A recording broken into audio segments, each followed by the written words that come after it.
pessoal, boa noite. Vamos começar aqui mais um debate da Mostra dos Melhores Filmes do Ano 2023.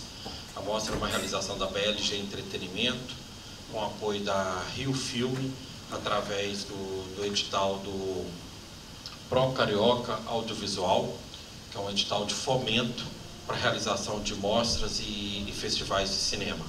Nós fomos contemplados pela primeira vez para poder realizar a Mostra dos Melhores Filmes do Ano, e estamos aqui no Estação Net Rio até amanhã com a mostra, e começamos hoje no Ponto Cine em Guadalupe, que fica na zona norte aqui do Rio, que está reabrindo com a mostra, né? O cinema estava fechado desde 2020, quando iniciou a pandemia, só agora que eles conseguiram reabrir a sala, e hoje já exibimos lá o Assassinos da Lua das Flores e Decisão de Partir.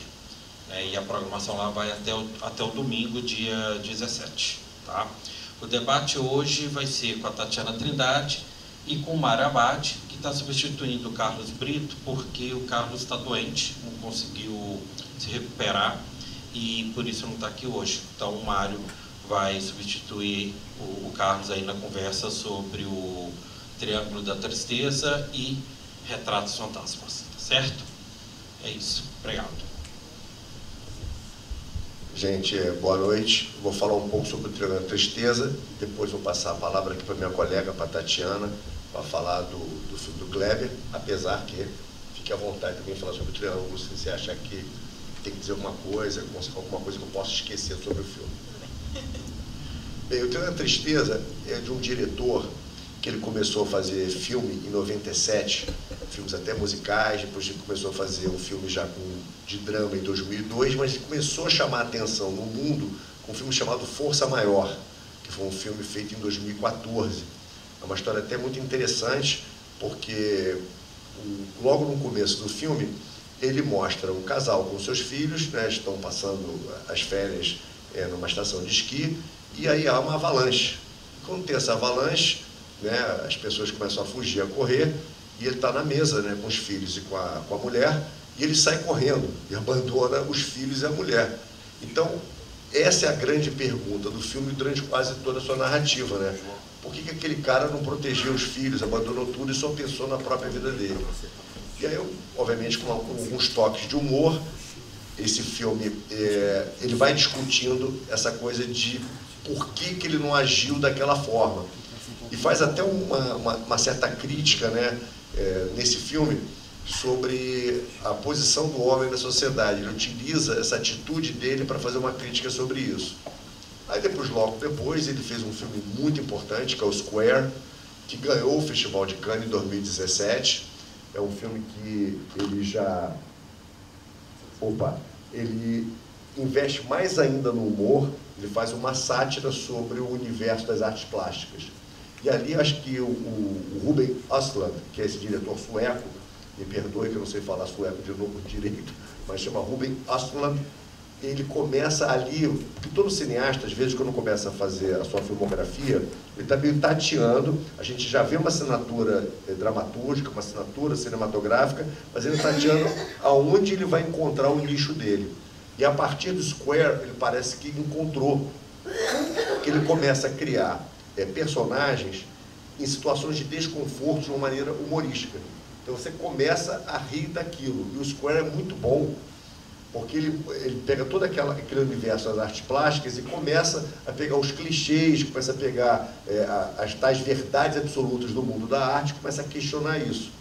O filme foi um sucesso, foi premiado, ganhou o Festival de Cannes, e ele retornou com esse filme novo, que é o Triângulo da Tristeza, em 2022, e ganhou de novo a Palma de Ouro em Cannes. Você já tem 2 palmas de ouro. E o filme fez tanto sucesso, a Triângulo da Tristeza, que ele foi indicado a 3 Oscars. A direção, a melhor filme e acho que o melhor roteiro. E o Triângulo da Tristeza, que é o filme que a gente vai falar hoje, já começa pelo título, né? Por que se chamar o Triângulo da Tristeza? Segundo ele próprio, o Triângulo da Tristeza, se a gente olhar para a nossa face, é esse pedaço aqui entre as 2 sobrancelhas. Quando a gente faz alguma expressão, ela começa a ficar meio assim, como se tivesse uma ruguinha. Então, nada que um botox não resolva. Então, ele já brinca com isso porque a gente vai ver um casal no começo do filme, que ele está fazendo um filme que mexe primeiro, que ele faz sátira do universo dos modelos, né, dessas supermodels. Então, o Triângulo da Tristeza, ele significa 3 coisas que ele utiliza no título. Primeiro, essa parte aqui, que fica entre as 2 sobrancelhas, que faz ter essa expressão conforme a gente tem felicidade, sorri, ri ou fica triste. Ao mesmo tempo, o Triângulo da Tristeza seria talvez os 3 ângulos do triângulo, que nós vamos ver a Aya, o Cole e a Abigail, que vai ter um romance. Primeiro vai ser a Aya com o Cole e depois vai ter um romance com a Abigail. Então, seriam os 3 personagens chaves do filme. Ao mesmo tempo, o filme é em 3 atos. Primeiro ele mostra o primeiro ato, Aya e Cole, depois ele mostra o barco, depois ele mostra a ilha. Então, seria também os 3 atos do filme. Então, o Triângulo da Tristeza tem 3 significados, esse título. E aí, ele pega esse universo, já começa no primeiro ato, das supermodelos, dessa coisa da moda, e pega todos os clichês da moda, da maneira que as pessoas são, e mostra a futilidade, mostra muito mais que, sem querer generalizar, é muito mais aparência do que conteúdo, muito mais aparência do que substância, e vai brincando com isso, e vai mexendo com isso, fazendo piadas com isso, até que eles chegam no barco. E aí aparecem outros personagens que ele continua fazendo piada. No caso dos mais favorecidos, pessoas que têm mais possibilidades, são mais ricas, que têm dinheiro. Ele mostra um grande bilionário russo, mostra um casal inglês de velhinhos que eles ficaram ricos produzindo armas de guerra, granadas. Então ele vai pegando esse mundo dos favoráveis, esse universo de pessoas muito ricas, e vai fazendo piadas, as situações de desconforto com aquilo. Até que o barco tem um acidente, né, eles todos acabam, os que sobreviveram, acabam na ilha, e na ilha há uma inversão de poder. Se no barco aquelas pessoas bilionárias, ricas, faziam o que queriam fazer, eles inclusive desconhecem a palavra não, tudo que eles fazem sempre tem que dizer sim, a partir do momento que eles vão para a ilha, que eles não têm habilidades para poder caçar, fazer comida, sobreviver, no caso, quem tem a Abigail, que era uma funcionária do barco, uma pessoa até que não tinha dinheiro, uma pessoa de classe baixa, enfim, ela tem todos os skills, ela tem as habilidades para conseguir sobreviver. Ela sabe caçar, ela sabe pescar peixe, ela sabe fritar, fazer. Então, ela vira o poder sai daquela mão. Antes estava na mão daquelas pessoas privilegiadas, o poder passa para as pessoas que não têm esse privilégio. Aí ela passa a fazer o que ela quer, passa a exigir coisas que ela acha que ela merece. E aí, nesse ponto, eu acho interessante, até o Rubem falou isso numa entrevista, olha, eu não quis pintar, pelo menos foi a opinião dele, a gente pode até discordar, mas eu não quis pintar que todo rico, todo bilionário, toda pessoa que tem dinheiro é uma pessoa ruim, é uma pessoa que tenha que faça maldade, que utilize desse poder para fazer maldade. É óbvio que a gente vê isso no filme, mas ele mostra depois que quando inverte esse poder, a outra pessoa com o poder na mão também passa a fazer coisas questionáveis. Óbvio que a gente acaba torcendo muito mais pela Abigail, porque a gente vê aquele bando de rico fazendo uma opção de coisas, frivolidades, tendo hábitos que são muito questionáveis, e a gente, obviamente, que tem uma percepção de uma pessoa quando ela é humilde, ela pode ter uma ascensão social, a gente, obviamente, que simpatiza mais com a Abigail, é normal isso, essa manipulação dele, mas ao mesmo tempo ele diz, eu quis mostrar que quando o poder pode virar para outra pessoa, a mesma coisa pode acontecer de uma outra forma. Então, muitas vezes, o poder corrompe o ser humano. Se você tem um poder naquela situação, mesmo que você tenha passado por dificuldade e tudo mais, talvez o poder te corrompa. O poder nem é o dinheiro, às vezes, né? O poder é a habilidade que tu tem diante de uma situação totalmente fora do controle, em que a sociedade não te protege ali, né? Você não tem nenhuma proteção, não tem absolutamente nada a não ser as tuas habilidades de sobrevivência. Então, o filme mostra muito isso, assim, ó. Como o rico, a pessoa que tem dinheiro, ela se acostumou com uma sociedade que dá todo o conforto para ela, e numa situação em que ela não tem conforto nenhum, como é que ela vai agir? Sem dinheiro, sem as pessoas poderem fazer as coisas para ela, né? Então, o filme aborda tudo isso assim, de uma maneira muito inteligente. E eu gosto muito do discurso, o bate-papo que tem, né, com o capitão do barco, com o milionário russo, né, que o capitão do barco, né, ele defende, ele fala sobre Lenin, defende o socialismo, o comunismo, e já o russo, né, o milionário, defende o capitalismo. E aquele papo dos dois, antes de acontecer o acidente, é bem interessante, porque é um americano defendendo o socialismo, defendendo o comunismo, e o russo milionário defendendo o capitalismo.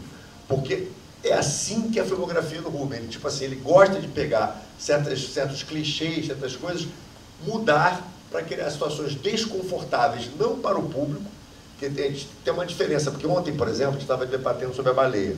E o Darren Aronofsky é o contrário, ele cria situações de desconforto para o público. O público fica desconfortável com os filmes dele. Mãe, a própria baleia, Cisne Negro, a gente fica desconfortável com o que está acontecendo com aquelas pessoas. Já o Ruben é diferente. Ele cria situações desconfortáveis para os personagens, que aí causam humor e riso para a gente. Sim, que é bem mais interessante. Sim, eles estão discutindo ali algumas coisas sobre socialismo e o caos está sendo instaurado naquele momento, né? É uma parte muito engraçada do filme também. E é legal porque, além de ter esse humor inteligente, né, dos diálogos, da palavra, ele até chega em certo momento e usa um humor escatológico. Quando as pessoas começam a vomitar, porque começam a passar mal por causa da comida, que é uma coisa que normalmente seria uma piada, sem querer generalizar, do cinema americano, de usar o vômito, usar a pessoa soltar pum e tudo mais, coisa da torta na cara, que seria um humor mais circense. Não, mesmo usando a parte do vômito e tudo mais, fica engraçado e entra no contexto do filme mostrando uma habilidade de você fazer humor, não só nos diálogos, mas nas situações, mas também nessas cenas escatológicas, né, que acabam provocando uma ojeriza, mas ao mesmo tempo são engraçadas também. Sim, muita gente quando assiste o filme pela primeira vez, às vezes não entende, né? E fica bem tipo, é pra eu rir? Qual é o sentimento que eu tenho que ter aqui, né? E essa filmografia que ele está construindo, ela está um pouco flertando com a filmografia do Buñuel. Eu me lembrei muito do Discreto Chave da Burguesia, assistindo esse filme, Trilha da Tristeza, que são situações meio surreais, né? São situações assim que a gente até demora para acreditar, mas acontecem. E acontecem de uma maneira tão bem feita que elas ficam incríveis.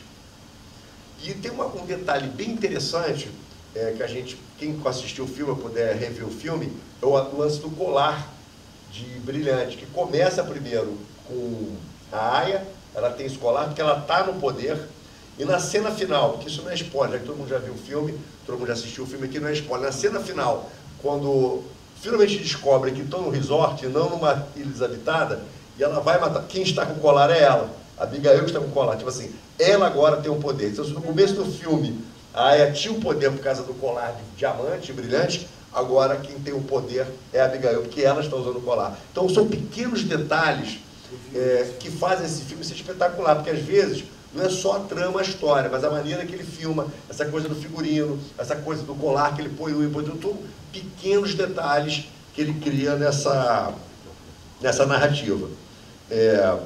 Além disso, uma cena que eu gosto muito é a cena da granada, que é um casalzinho de senhor, e tem várias referências, né? Porque o senhor chama Winston, e a mulher Clementine. Winston Churchill é Clementine Churchill, quer dizer, fazendo até uma brincadeira com Winston Churchill, que eram os nomes do primeiro-ministro da Inglaterra, na época da Segunda Guerra e tudo mais. Então, quando uma granada cai, fazem parte da indústria armamentista, eles ganharam, ficaram muito ricos vendendo armas. E na hora que a granada cai perto e vai explodir, eles vão pelos ares, a mulher comenta, é uma granada feita na nossa fábrica e indústria. Quer dizer, até numa situação dessa de morte trágica, ele consegue extrair o riso da gente. A gente ri, tá vendo? Acabou que o troço voltou para eles, o mal voltou para eles, né? Por isso que tu fica nessa situação, tipo, tá, eu tô rindo, mas com respeito, assim, né? E eu vejo ele como um cineasta interessante, porque ele começou a fazer essa mudança a partir de Força Maior, fez um grande filme com Square, que é um filme bem legal, fez um filme melhor ainda com Trilha da Tristeza, e ficamos agora aguardando para ver como é que ele vai seguir, né? Apesar que ele já encontrou meio que um tom interessante de você fazer situações importantes, debates interessantes, temas interessantes para a sociedade, porque isso é um tema interessante, em que uma classe está no poder, depois essa classe perde poder para uma outra classe, e como é que são as consequências e causas disso, de uma maneira engraçada, que a gente ri, e fica uma mensagem muito bacana. Eu até acho, inclusive, essa é uma opinião pessoal, não sei se você concorda, mas eu acho muito bacana que quando você tem uma mensagem importante para você transmitir, você trazer um tema importante, às vezes a melhor maneira é pelo humor.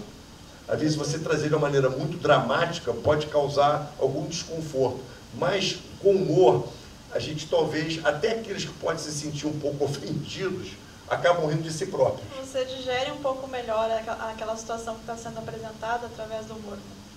Então, aquelas coisas escatológicas, explosões e tudo mais, fica meio, tá, ok, estão rindo, mas eu entendi, né? Eu entendi o que ele tá trazendo aqui, qual a camada que tem ali, né? O filme tem várias camadas e não é só o humor pelo humor, ele está te trazendo uma mensagem importante ali. Para poder encerrar o Trilha da Tristeza e para poder falar de Kleber, eu gosto de citar um outro filme que não tem nada a ver com esse filme, é um filme muito antigo, que é o Tempos Modernos, do Charlie Chaplin, que é a mesma coisa. Você, às vezes, usa o humor para passar uma mensagem. É uma cena famosa em que ele está lá, ele faz o vagabundo, né, aquele personagem dele tipo, o Carlitos, como se chama no Brasil, ele está andando ali tranquilamente pela rua, só que numa rua ao lado está tendo uma passeata sindicalista, ao mesmo tempo com bandeiras comunistas e tudo mais, que é uma coisa muito problemática, por cima dessa época nos Estados Unidos, fazendo essa passeata e a polícia vai chegar para entrar no confronto, ao mesmo tempo nessa rua do lado vira um carro de bombeiro, aí cai uma bandeira vermelha desse carro de bombeiro, aí o Carlitos, na sua inocência, o Charlie Chaplin, o personagem dele, ele vê aquela bandeira, ele pega a bandeira vermelha e corre atrás para entregar para o carro de bombeiro, só que quando ele vira a rua, a passeata está atrás dele, então ele está na frente correndo com a bandeira vermelha. Então ele utiliza o humor para brincar com essa coisa da política, do comunismo e tudo mais. Então a gente entende melhor a mensagem, a gente ri daquilo, mas tem uma mensagem poderosa. É o que eu penso desse cineasta jovem, que está começando, e está com uma filmografia bem interessante. É um sueco, é interessante que ele já conseguiu quebrar, muito difícil, né? Quebrar essa barreira de chegar nos Estados Unidos, ser indicado ao Oscar, e concorrer a prêmios importantes, inclusive já ter ganho 2 palmas de ouro, que é uma coisa bem complicada. Quer dizer mais uma coisa? Não, acho que tu falou bem, falou bem sucinto tudo que eu penso, e eu também concordo com as suas opiniões, então acho que não tem nada a acrescentar. Então, vou passar a palavra para minha colega aqui, a Tatiana, para iniciar aí sobre o Retrato Fantasma do Kleber. Bom, primeiramente, o filme ele me tocou muito, né? Ele tem uma pegada ali naquele filme que é muito pessoal, né? Por isso que é um documentário, mas é um documentário que ele flerta um pouquinho também com o onírico, né? Com algumas coisas que não tem como acontecer na realidade, mas aconteceram meio que na cabeça dele, assim. Então, eu fui investigar dentro de mim por que o filme me tocou tanto, né? É um filme muito pessoal dele, e eu nunca pisei em Recife, né? Eu não experimentei as ruas que ele experimentou, eu não experimentei os cinemas que ele experimentou. Mas, crescendo nos anos 90, com o apagamento da cultura a nível nacional, assim, né, que a gente foi vendo locadoras sendo totalmente dizimadas no mercado, cinemas de rua sendo também apagados pouco a pouco, né? E agora, é um filme muito atual, porque as livrarias também estão sofrendo essa questão. Então, é um filme que conversou muito comigo nesse sentido, porque eu vi esse apagamento também como o Kleber viu. E ele trazer isso para o filme, assim, com as memórias dele, com as memórias da mídia física, né, do VHS ali, da época que ele era jornalista, que ele escreveu um TCC com aqueles filmes, né, que ele fez todos. E aí, com esse trabalho de jornalismo da mídia física dele, aliado às mídias que ele foi coletando das famílias, né, que ele falou que as famílias são tesouros nacionais, assim, eles colecionam memórias que tu nem imagina. Com esse trabalho de pesquisa e a narração dele, que é muito pessoal, que tem muita alma ali dele, acaba sendo pessoal, mas acaba atingindo o cinéfilo, né? O amante do cinema, aquele que faz cinema, porque nada ali é individual, né, do que ele fala. Tudo dá para ser compartilhado para o amante do cinema se identificar. Então eu me identifiquei muito, eu me emocionei muito, e aquela passagem ali do final do filme, em que ele está no carro, né? Muita gente criticou aquela passagem, mas eu acho interessante porque ele está passando por dezenas de farmácias e igrejas universais, assim. E se tu parar para analisar hoje, é o que acontece no Brasil inteiro. Tem uma farmácia a cada esquina, tem um universal a cada esquina. Então, assim, é um filme que passa em Recife, com as memórias dele, com as pessoas com quem ele interagiu, com a família dele, a casa dele é um protagonista, né? Os cinemas ali são protagonistas e a narração dele é um protagonista também. Mas tudo isso fez com que eu me identificasse, eu acho que fez com que grande parte das pessoas se identificasse com o apagamento dessa cultura a nível nacional. Então, eu até, quando eu crescia, né, enquanto eu crescia, eu olhava para as locadoras e falava assim, eu acho que isso aqui é um negócio muito seguro de se fazer para ganhar dinheiro, porque ninguém nunca vai parar de ir no cinema, ninguém nunca vai parar de assistir filme, e aí as locadoras acabaram sendo apagadas e os cinemas ainda, alguns resistem, né? E é por isso que esse filme ele teve suas pré-estreias nos cinemas de rua mesmo.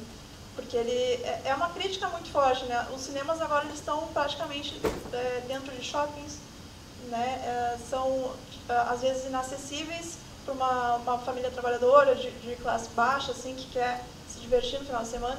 E é uma coisa que era um pouco mais acessível um tempo atrás, né? Porque acho que era uma rotininha, assim. Se tu não ia na locadora na sexta-feira, alugar os 3 filmes e devolver na segunda, tu ia no cinema, né? Assistir um filme ali com a família, ter um momento de lazer, e depois ir para casa e curtir ali a semana e né, fazer as coisas, ter as obrigações do dia a dia. Então, eu acho que o cinema no Brasil, ele sofreu muito esse apagamento também, e o Kleber trazer isso de uma forma nostálgica, até melancólica, assim, eu acho muito bonito. É por isso que eu acho que o filme também teve uma aceitação muito forte, apesar de ser um documentário, né? Porque documentários, normalmente, no geral, eles não são tão aceitos, principalmente nacionais. E o Kleber, eu acho que ele conseguiu trazer um pouco quebrar um pouco essa barreira, né? E trazer um público que talvez não se interessasse por documentários para assistir o filme dele. Porque ele já tem filmes muito hypados, assim, né, mainstream e tudo mais. Bacurau foi um sucesso absurdo. E aí todo mundo está esperando o próximo Kleber, Meu Não Ser Filho, né? E o próximo foi esse. E aí as pessoas estranharam assim, mas é um documentário, é uma coisa... Mas ele te envolve tanto na narrativa que é impossível tu não gostar do filme, assim, eu acho, enquanto amante de cinema. E eu quis trazer um pouco dessa experiência pessoal minha crescendo ali nos anos 90, porque eu acho que é um filme pessoal também, né? Que é um filme que ele olhou para os arquivos pessoais e ele falou assim, isso aqui é muito interessante e já passou o tempo correto para eu poder utilizar. E aí ele fez todo um trabalho de pesquisa além, né? E veio com esse filme maravilhoso.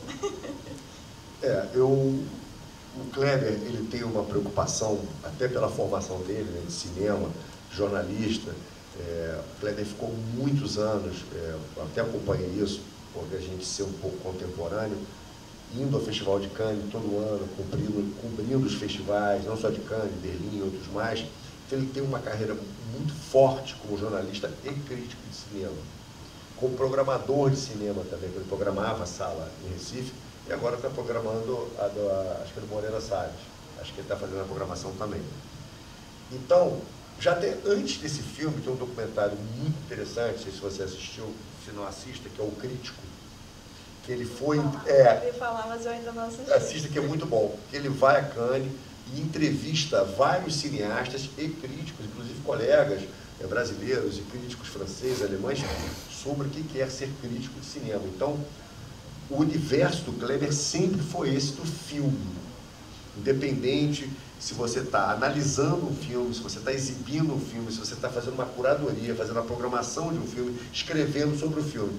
É um documentário muito legal porque ele questiona o tempo todo o que é ser crítico, o que é uma crítica de cinema, o que ela serve. E aí vários cineastas famosíssimos, porque ele teve essa oportunidade, já que ele ia para Cannes todo ano, e entrevistar as pessoas, aí já foi preparando isso. Não foi nenhuma coisa que ele preparou num festival específico, foi uma coisa que ele fez ao longo do tempo, que remete um pouco isso do Retratos Fantasmas, que foi uma coisa que também tem um arquivo muito grande.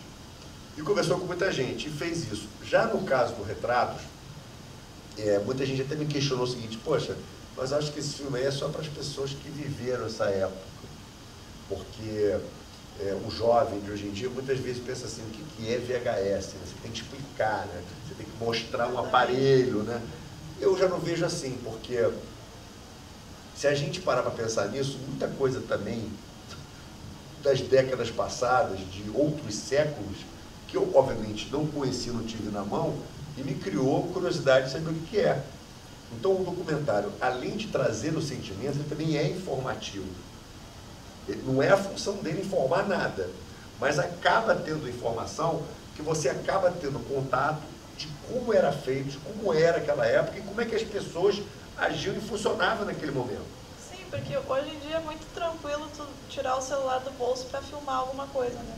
No passado, a gente tinha que ter uma câmera gigantesca, o celular eram uns tijolos gigantescos e não tinha muitas vezes câmera. Então, para o jovem hoje que cresceu com o celular na mão, é praticamente estranho até, né? Ele ter esse primeiro contato, mas eu acho que é inevitável quando se é cinéfilo ou se tem uma paixão por cinema, se estuda cinema, tu saber o que veio antes, né? Eu acho que faz parte da formação, faz parte de todo o processo de estudo do cinema. Então ele trazer isso também é importante para gerações mais novas, geração Z, conhecer como era feito e como ele cresceu, né? E diversos cineastas também cresceram. A gente pegou uma época, na mesma época que não era nem câmera, a gente tinha uma máquina de Super 8, a gente filmava, não sabia nem se aquilo ali tinha dado certo, não fosse uma filmagem familiar, de um aniversário, você mandava revelar aquele filme e a vida do filme estava todo queimado, deu tudo errado. Então, é mais ainda antigo. E para essa juventude, acho que eles nem entendem, às vezes, o que era um aparelho de telefone ligado com um fio na parede. Isso é até estranho, às vezes, que tem que discar, como é que faz para poder fazer? O disquinho ali, né? Tem muita gente que não teve o primeiro contato e eu tive, assim. Então, tipo, a minha geração já pegou bem essa transição, né? Do analógico pro digital. Então, tudo que as gerações passadas tinham, eu tive também em algum momento da minha vida. E eu fui transicionando para o digital. Só que o pessoal da geração Z acabou só no digital, com tablet, seja com celular, seja com computador. E até o computador foi perdendo o uso ao longo do tempo, né? Tanto é que as pessoas têm mais facilidade com o celular, com desktop, né? Do que com desktop. Tem muita gente que aprendeu a editar pelo celular e não sabe editar no computador. Então, existe ainda essa diferença, né, das gerações. E o bacana, a gente está falando isso, não só essa coisa do VHS, porque a cultura, muitas vezes, não era só ir alugar o filme, era um programa. Você ia para uma locadora, você encontrava pessoas que você às vezes não tinha o telefone, não conhecia, não tinha contato, não saía, mas naquela sexta-feira estava todo mundo ali querendo pegar os lançamentos ou pegar um filme mais obscuro para assistir, você esbarrava, e aí, tudo bem, sei lá o quê? Você ficava um mês sem ver aquela pessoa, mas você encontrava naquele momento, era como se você tivesse falado com ela ontem. E aí falava do filme que você viu, e você indicava, e discutia cinema, você conversava sobre cinema, falava sobre cinema, aí você alugava aquelas fitas, você levava para casa, quer dizer, foi todo um costume que se perdeu, era um costume. Era um social que fazia. Exatamente. Então, esse resgate dele é importante, como também, aí vem a crítica das salas de cinema. A gente entende, a gente sabe que o mundo mudou muito, essa coisa das salas de cinema de rua e as salas de shopping serem muito pequenas. Antigamente eram cinemas para 2.000 pessoas, 1.500 pessoas. A gente entende que, obviamente, essa mudança não foi só no Brasil. Isso aconteceu no mundo inteiro. Ainda existem algumas raras e poucas salas, nos Estados Unidos, até na França, que são um pouquinho maiores, mas as grandes salas foram se acabando. Se você vai a Los Angeles, aqueles vários cinemas de rua também se acabaram, foram tudo para o shopping. Inclusive, tem redes famosas por causa da pandemia que se acabaram também. Então, eu acho que, além de ser um resgate, além de ser uma memória, de ser uma lembrança, eu acho até também que é um cry for help também, é tipo assim, uma chamada, olha gente, aonde que a gente vai parar? Se a gente não tomar uma atitude, fazer alguma coisa, é capaz, no futuro, amanhã está todo mundo assistindo cinema só no celular. Nos serviços de streaming, nem mais no cinema, né? Então, acho que é um resgate também, não só para as pessoas olharem para o cinema com mais carinho, né? Mas olharem para o cinema como um todo.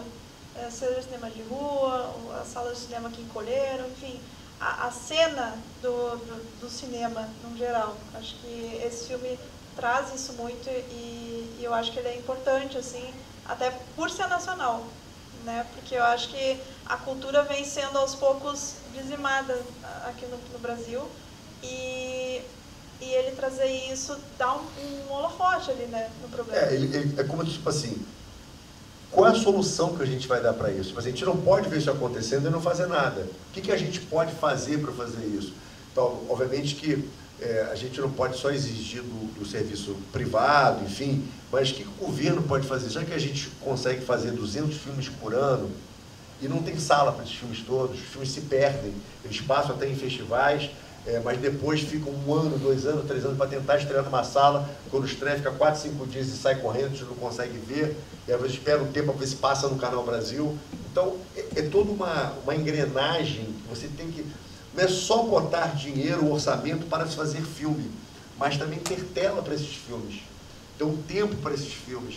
Como fazer para preservar isso? Porque o cinema ele vem levando umas pancadas ao longo desde a sua criação, né? É óbvio que as coisas vão ficando modernas, o mundo não para, mas a gente tem a chegada na televisão, aí o cinema vai acabar, que as pessoas vão mostrar na televisão. Aí o cinema se preocupou em fazer filmes grandiosos, começou aquela coisa de fazer com as telas abertas, 6x9, Technicolor, VistaVision, CinemaScope, começou a inventar uma série de técnicas que fizesse você voltar ao cinema. Aí depois vieram os VHS, vieram os DVDs, você tem condição de assistir um Blu-ray em casa, um filme em HD, 1080, 4K, você não precisa do cinema. Casa, né? Tipo... Aí o que eles fazem? Então vão fazer as poltronas se mexerem, jogar jato d'água, voar, balançar, vamos fazer a tela ser maior, aí vem o IMAX, quer dizer, o cinema sempre está tentando se reinventar para dizer para o público, olha, é muito legal você assistir o filme em casa, você que tem dinheiro para comprar um monitor, uma televisão de 60, 70 polegadas, que hoje em dia não é tão caro como era 20 anos atrás, você não consegue comprar, pagar em 15 vezes, que seja, você não consegue botar lá uma caixa de som, um sistema, põe lá um power booth para poder exibir aquele filme, mas nunca será a mesma sensação de assistir ao cinema por motivos básicos. Primeiro, é a concentração total que você vai ter, porque se você está na sua casa assistindo, você acaba mexendo no telefone, você acaba atendendo a porta, levantando para a cozinha, para o banheiro. No cinema, às vezes, você está naquele momento bravo, você está louco pro banheiro, você se contorce todo, você segura para não perder a cena. Em casa, você vai parar, vai ao banheiro, aí você vai passar na cozinha, vai fazer um sanduíche, vai voltar depois. Você está imerso no filme, você não vai estar imerso no filme. E uma outra coisa também que é interessante, a reação das pessoas. Às vezes, você não está nem achando engraçado, mas tem alguém para me locomover, para ir para um lugar... Vou me estressar com o estacionamento, eu vou me estressar com alguém mexendo no celular, já começa a colocar vários empecilhos para sair de casa. E mais o preço do ingresso, aí mas lá vou comprar uma pipoquinha, sei lá o quê, a pipoca é mais cara que o ingresso. Não, eu espero 2 ou 3 meses, esse filme chega, eu vejo na minha casa, aí eu faço a minha pipoca lá, que eu compro no supermercado que vai ser 5 vezes mais barata. Então, se você reparar bem, após pandemia, muitas coisas voltaram a acontecer de novo. Por exemplo, os shows estão lotados. Você não tem como reproduzir aquilo em casa. Você pode comprar um DVD do artista, mas é diferente você estar assistindo ao vivo com o artista tocando para você. E tem a experiência de tu assistir em casa, né? Por exemplo, um Rockinho da vida, vai assistir em casa, é uma coisa, tu vai assistir com outras pessoas, é completamente diferente. A vibração é outra. Então os shows voltaram a ficar cheios. Os restaurantes estão cheios, os bares estão cheios, até os teatros voltaram a ficar cheios. E por que o cinema não volta a ficar cheio, né? Mas o principal de todos, a gente vai ficar sem cinema no futuro? Como é que vai ser isso? A gente vai ficar vendo pelo IMAX para assistir numa telinha desse tamanho? Não tem como, assim, preciosismos à parte, não tem certos filmes que a experiência no cinema é uma coisa e a experiência em casa é outra, por questões de som, né? A tecnologia que tem no cinema não é a mesma tecnologia que tem em casa. Então, são N fatores que fazem a experiência de ver um filme no cinema e a experiência de ver um filme em casa serem completamente diferentes. Então, acho que tem que ser levado isso em consideração também na escolha, né? Eu vou no cinema ou vou ver esse filme em casa. E você vê que não é um problema brasileiro, que ano passado, uma frase muito emblemática do Spielberg, né? Para tu ver, do grande Spielberg, um dos maiores cineastas do mundo, mas é dos Estados Unidos, quando lançaram a segunda parte de Top Gun, Maverick, ele falou: Maverick salvou a vida do cinema, que foi o primeiro filme a dar mais de $1 bilhão ano passado. E aí eles acharam, poxa, agora a coisa vai andar. E não andou. O começo de 2023 foi muito ruim, as bilheterias não foram boas, vários filmes que foram lançados nos Estados Unidos para ser blockbuster não foram, não deram o dinheiro que eles queriam que dessem, estava tendo fracasso, até chegar o fenômeno Barbenheimer. O único filme que tinha dado dinheiro até então era uma animação, Super Mario Bros. Era o filme que mais tinha dado dinheiro até o momento. Tinha até um porquê, né? Famílias, crianças, aquela coisa das férias, vou levar a criançada para o cinema, para parar de perturbar em casa. E essa experiência de ver Mario no cinema também foi legal por causa das crianças. Então, quando veio o Barbenheimer, e de novo agora eles estão apostando, porque é um filme que deu $1,5 bilhão, o filme deu $1 bilhão, mais uma vez eles estão apostando para ver se para 2024, que agora é esse ano, se as coisas vão voltar a ser como antes, ou serão fenômenos isolados, né? Como foi lá o filme do Tom Cruise, como foi agora a Barbie e foi o Oppenheimer. Será que agora em 2024, está começando o ano, ela vai ter muito filme para ser exibido? Será que vai ser um fenômeno isolado, ou será que agora finalmente as coisas vão andar? Eles estão apostando bastante em franquias, assim, Duna, o Godzilla vs Kong também vai vir. Então, acho que grandes produções vão começar a surgir para trazer mais pessoas para ver na tela grande, né? Para ter a experiência completa de som, de imagem e tudo mais.